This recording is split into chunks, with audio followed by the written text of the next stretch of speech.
নমস্কার, সোমা পলাশ লাইফস্টাইলে আপনাদের সকলকে জানাই সাদর আমন্ত্রণ। আশা করি সকলেই ভালো আছেন আর সুস্থ আছেন। আজকে চলে এসেছি নতুন আর একটা ভিডিও নিয়ে। আজকের সকালটা আমাদের ভালোভাবে শুরু হলো না। হঠাৎ করেই আপনাদের দাদাভাইয়ের শরীরটা অসুস্থ হয়ে পড়ল। ও গেছিল আমাদের মাঠে, গাছের গুঁড়ি ছিল, সেই গাছের গুঁড়ি আর আনার জন্য।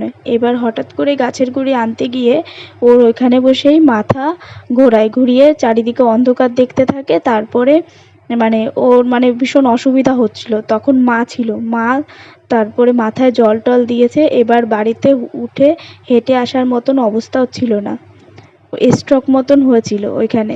তারপরে ভাই, জ্যাঠা শ্বশুরের ছেলে ভাই গিয়ে ওকে বাড়িতে নিয়ে এসেছে। বাড়িতে নিয়ে আসার পরে আমরা তারপর ওকে নিয়ে হসপিটালে গেছিলাম। হসপিটালে যাওয়ার সঙ্গে সঙ্গে ডাক্তারবাবু দুটো ইঞ্জেকশান দিলেন। ওই দুটো ইঞ্জেকশান বাইরের থেকে নিয়ে এসে তারপর ইঞ্জেকশান দুটো দেওয়া হলো। আর কোমরে একটু ব্যথা পেয়েছে, কোমর থেকেই ওর ব্যথাটা মাথায় উঠেছে। তারপরে এক্স রে করতে দিয়েছে। এখন এই যে আমরা এক্স রে করতে এসেছি, আর এক্স রে করাও হয়ে গেছে। এখন আমরা এই যে একটু বসে আছি। আর গরমের ছুটি পড়ে গেছে না দীক্ষা? এখন আমরা এখন হসপিটাল থেকে ফেরার পথে একটু রাস্তায় দাঁড়িয়েছি আখের রস খাওয়ার জন্যে। এই যে আপনাদের দাদা ভাই, আর এই যে আমাদের সঙ্গে রয়েছে দীক্ষা। আর আমরা এখানে একটু দাঁড়িয়েছি। আর ভাই, দুই ভাই গেল আখের রস আনতে সামনে।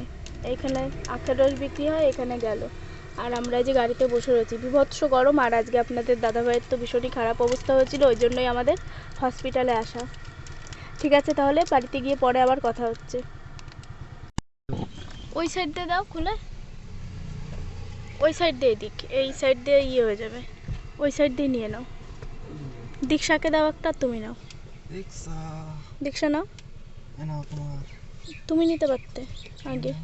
বিট নুন দেয়নি একটু? বিট নুন দেবে? হ্যাঁ, বিট নুন দিলে একটু ভালো হয়। বিট নুন দিয়েছে দীক্ষা?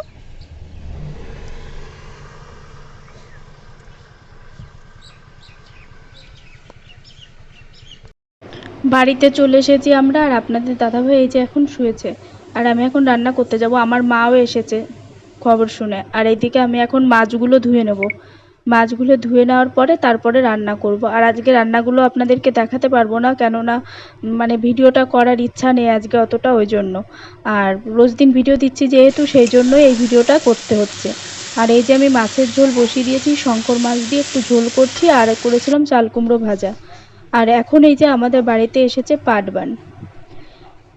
পাটবান এসেছে আমাদের বাড়িতে, তাই মা আর জেঠিমা এই যে ধূপ ধুনো দিচ্ছে। এখন বলে গেছিলো আগের দিন আসবে। এবার আমরা জানতাম না যে আজকে আসবে। জেঠুকে পরে মা বলছে যে, জেঠুর কাছে জিজ্ঞাসা করলো, তারপরে জেঠু বললো যে আগের দিন বলে গেছিলো। তারপরে এখন এই যে মা ধূপ ধুনো দিচ্ছে পাটবানকে। ঠিক আছে, দেখতে থাকুন আপনারা কিভাবে পাটবানের পুজো করা হচ্ছে।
দুপুরে খাওয়া দাওয়ার পরে এদেরকে ওই যে খেতে দিয়ে দেওয়া হলো।